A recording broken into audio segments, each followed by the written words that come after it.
And you know, we're back. It's time for the RotoWire Rundown. I'm Keith Stewart from Read the Line. And of course, I am joined by the one, the only, the award winning fantasy writer, Mr. Len Hochberg from RotoWire. Len, how are things out in Los Angeles this morning? You had an exciting week last week. You were hanging with the world's best women while they were playing Wilshire Country Club there.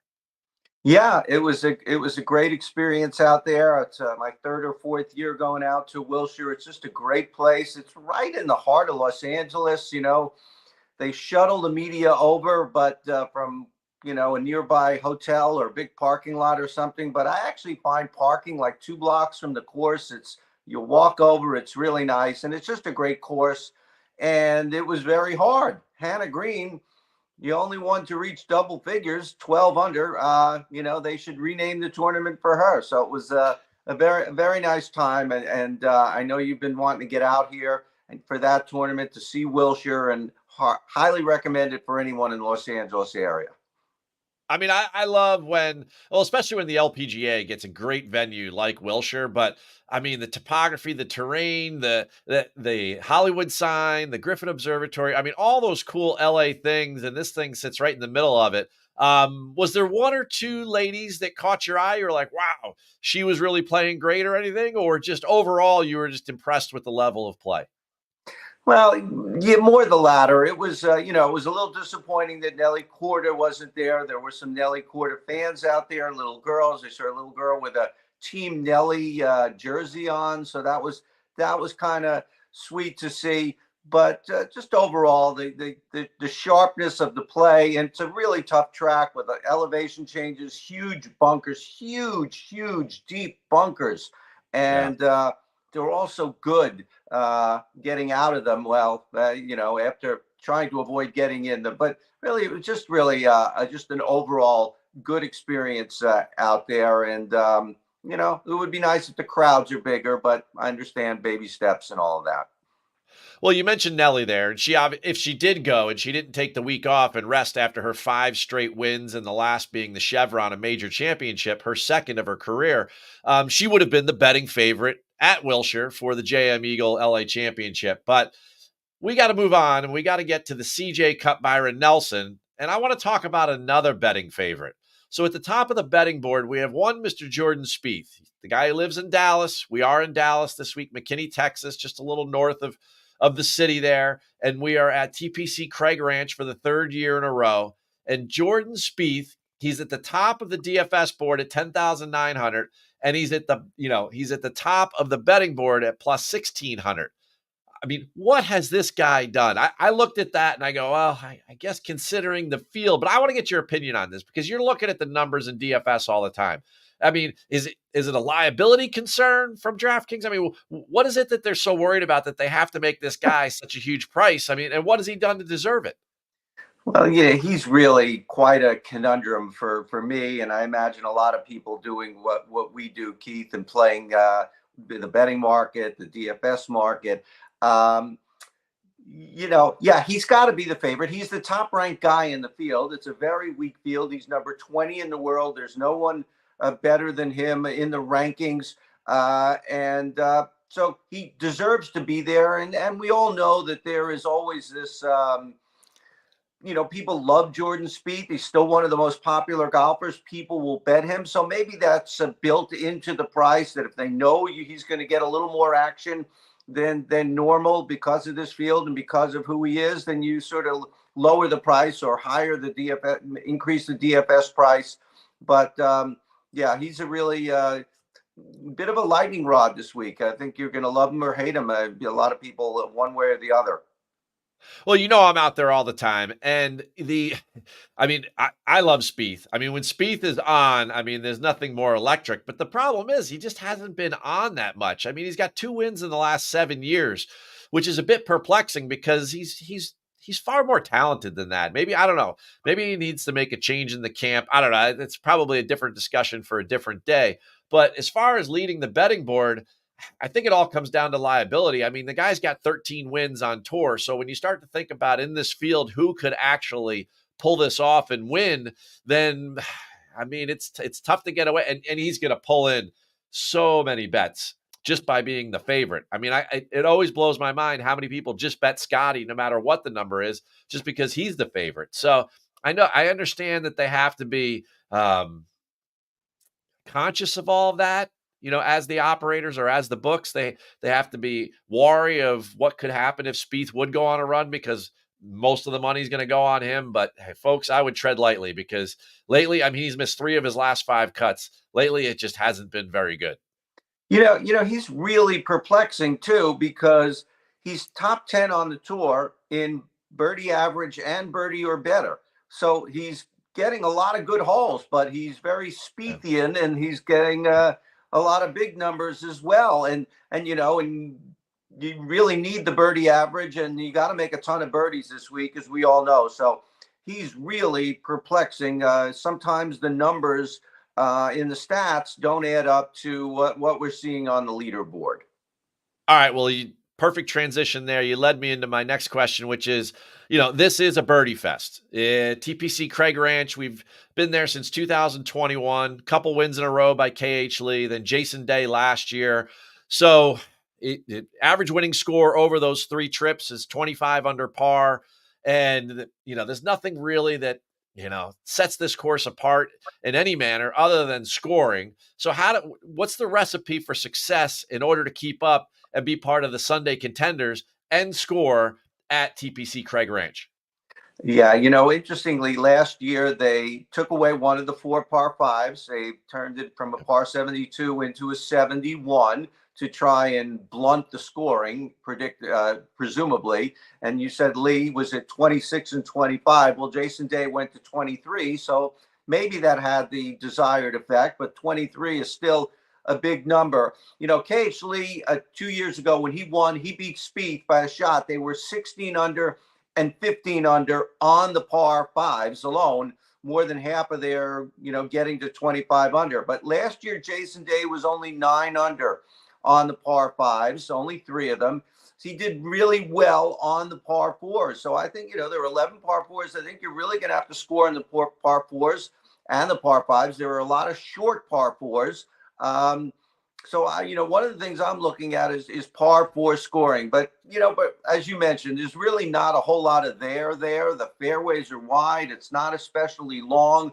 There is water on a lot of holes, but it really has proven to not really be a deterrent to the golfers. So I'm just really focusing on strong tee to green numbers, even more than putting. You would think in a birdie fest like this, you'd have to be a great putter, but Jason Day wasn't. He was like 28th in putting last year. So it really all boils down to just strong tee to green play, and then these guys will make putts from there.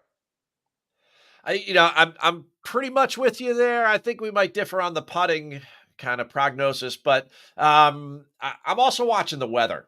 So it was wet last year. Yeah, it was wet last year for Jason Day. Soft conditions. And coming into this year, they've had 6+ inches in the last 10 days of rain. They're expecting terrible weather during the tournament, Thursday, Friday, Saturday, Sunday, rain all 4 days. How much of that shows up? I mean, the golf course is already soft. And every time I look at a scorecard and I see 7,400 yards, I'm thinking, wow, okay, so power would be an asset here. The golf course is going to play soft and even longer. So I like length. I also like length because over a third of your approach shots come from over 200 yards. So with your par 4 scoring, that's going to be a huge asset. And at the end of the day, I think you do have to putt when it comes to one of these birdie fests. And I think one of the guys coming out of the Zurich who saw the ball go in the hole a lot, whether it was he or his partner, but got into the 20s under par, I think that does a lot for their confidence. I mean, when you think about it, people say like, oh, okay, well, how do they get to 25 under? Well, that's like 6 under par a day. They've got to have like half the holes that they play. They've got to have a legitimate birdie chance, which is a putt like inside 25, 22 feet. So when you start to add all that up, I mean, you have to start to make some putts. So I'm going to lean a little heavier on putting than you, but the other stuff, we're definitely in lockstep, which leads us right into the names. So let's jump right in there. You already kind of threw out some foreshadowing. It doesn't seem like you're too hot on the 10K zone. No, and it's a very slim bunch this week. There's only 3 of them, Jordan Spieth and Jason Day and Will Zalatoris. And, one of the reasons why I want to stay away from the tens, well, there's only three of them, and there's something we can find a detriment in all three. But I Yeah. also want to stay away from the very bottom of the field. They don't go into the 5,000s, but they go into the 6,000s. This is a very weak field. There's a lot of names down there, and just math and probability and all. Some of these guys are going to make the cut, but identifying them is really a crapshoot. And so trying to avoid the low guys, got to avoid the high guys. So really focusing on some guys in the 9,000s I like better. All right, so let's do it. 9,000s. I've got a Siwoo Kim. I've got a Tom Kim.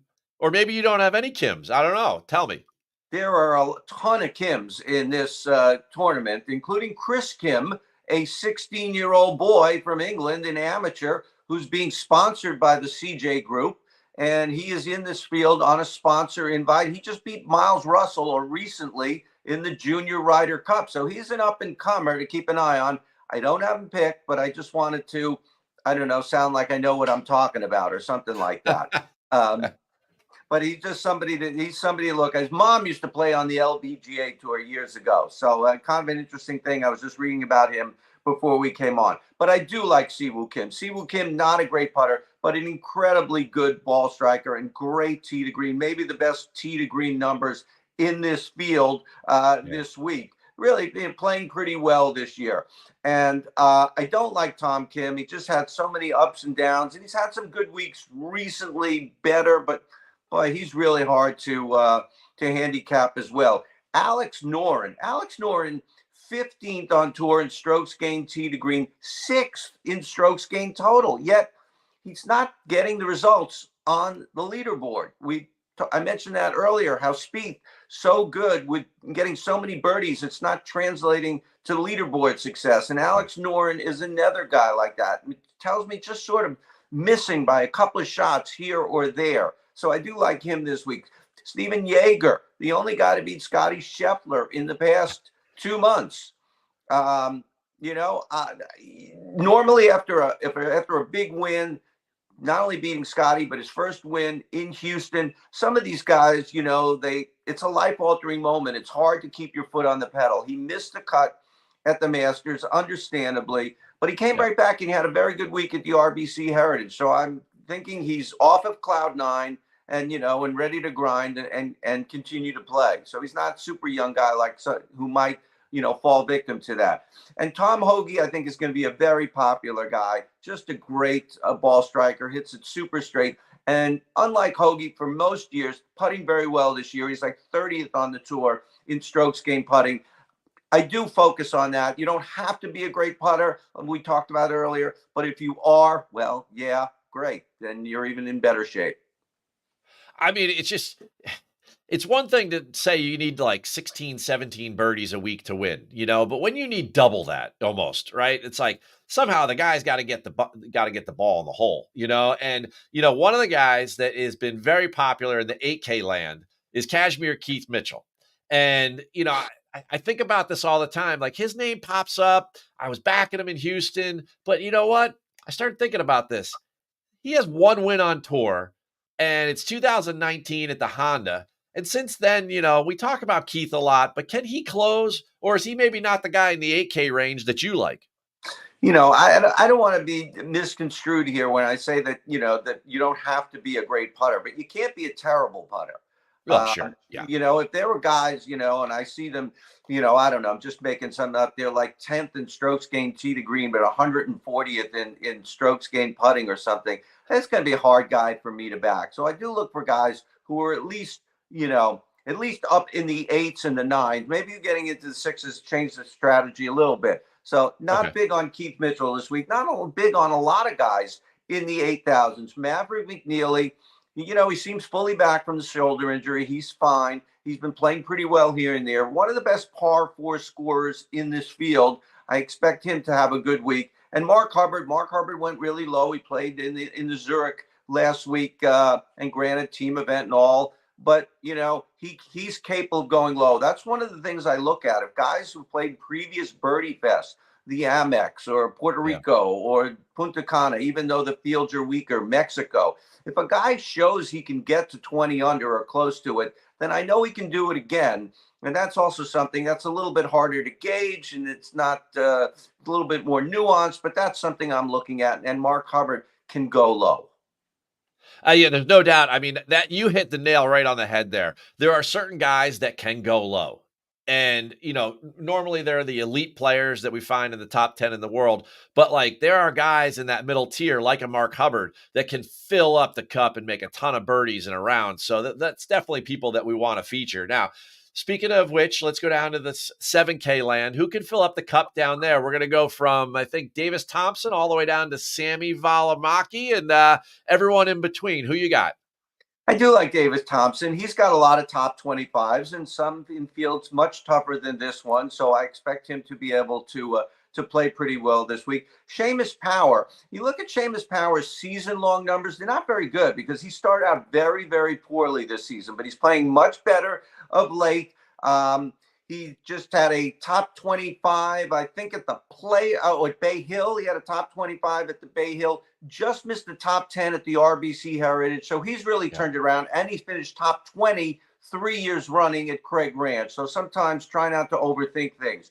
Chan Kim, part of the big Korean contingent in the field this week. He got it to 22 under at the Amex. He's playing pretty well overall. But again, he's gotten to 22 under. I like look for that. And Matty Schmid missed his first 6 cuts this season. Then he made 6 in a row. So he's really turned it around as well. It's also a case where sometimes you got to avoid looking at the exact season-long numbers and just see what's happening more recently. He's all the way down at 7,200.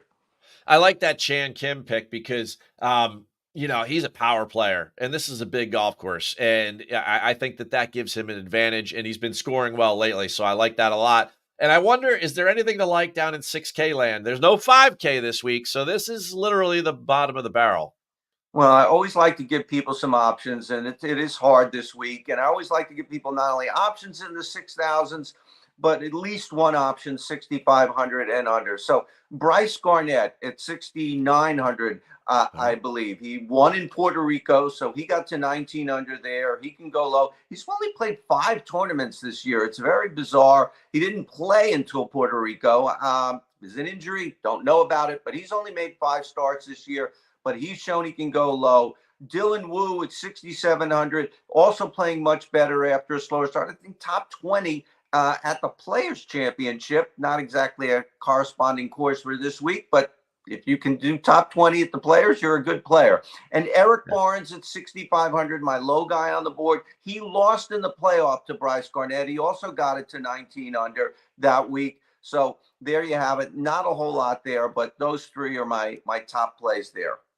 All right. Well, real quick, when we bounce over to the betting board, instantly, I mean, we've talked about it enough today, so I don't want to be redundant. The favorites, the chalk, those guys, I'm skipping past and I'm going into the middle of the board. And the first name that caught my eye was Thomas Dietrich at plus 4,000. He has been really good with his putter lately. He's gaining over his last 5 starts. He's gaining over 4 strokes on average against the field with the flat stick, which is really strong. And he's got a 17th at Valspar, a 2nd at Houston. He was 8th at the Zurich. In between that, I mean, he's been playing very, very well. And he's just one of those guys that, in my mind, is going to win out there on the PGA Tour. He was a solid DP World Tour player. He won on the Challenge Tour. So he knows how to get the job done, and he's been playing well from time to time. And I feel like just his last week at the Zurich, playing with his buddy Bobby McIntyre, they had a really strong finish there, top 10. And, they made 20-something subpar scores as a team, which to me gives those guys a ton of confidence. And another guy, and we already mentioned him once before, but I'm going to go down this road. And Mark Hubbard started the week. His odds were in the plus 7,000s. He's already dropped down into the plus 6,000 land. And I would not be surprised if you wait till Wednesday to pick him up, that he'd be down in the 5s, maybe even the high 4s. There's a lot of chatter around this guy, and it all has to do with scoring. He's made 11 straight cuts this year. He's made every cut that he's played on tour in 2024. He was 3rd at the Zurich. And I mean, no offense to Ryan Brem, but, Hubbard's definitely, are you related to Ryan Brem? No, but I like that. Feeling for the Brem family. I mean, we we try and be considerate here.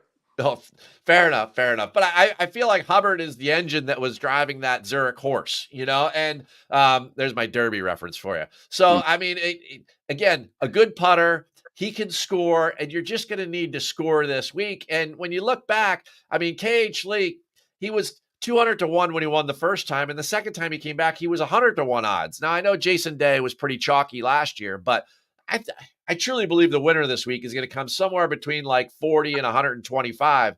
And that's where I'm going to center my card. And these are just two guys that I'm featuring for sure. And, and just like, when I listen to you as you go through the DFS, I mean, all of those picks make a lot of sense. And, any final thoughts here on the CJ Cup Byron Nelson, other than that it's a really awkward name? Mm-hmm. Yeah, I would say that, the weather is really supposed to be brutal, especially Thursday may be the worst day, last I checked. So, I always recommend this anyway to people playing DFS. There's no reason to lock. I mean, if you're in the betting market and you want to get a number before it goes down, then you get your bet in. But in DFS, there's no advantage to locking in and forgetting about it on Monday. Wait till Wednesday night. Wait till the last minute. See what the forecast is. See if early, late, or late, early has an advantage, and maybe go that direction. We don't have that luxury right here doing this on Tuesdays and getting our picks in early for people to read and stuff. But everyone out there playing can wait, and maybe some of these picks will be on the wrong side of the draw, and then you have to recalibrate your thinking. But especially this week, because the weather is so bad. And my second thought is that I really shouldn't cover up the RotoWire product placement mug when I'm drinking. I should just make sure to hold it like this so everyone can see the RotoWire. Len Hochberg, not only award-winning fantasy writer, but an award-winning sponsor as well. He's all about the placement. And you know what? Hey, for me, it's all about being in this place every Tuesday with you doing the rundown. Next week, I'll be in Charlotte leading up to the PGA Championship, but we got the Wells Fargo and a signature event down there at Quail Hollow, which is a major site in and of itself. So I'll be on the road next week. Happy to be home with you though today. Enjoy Dallas, and all the best with getting to 30 birdies.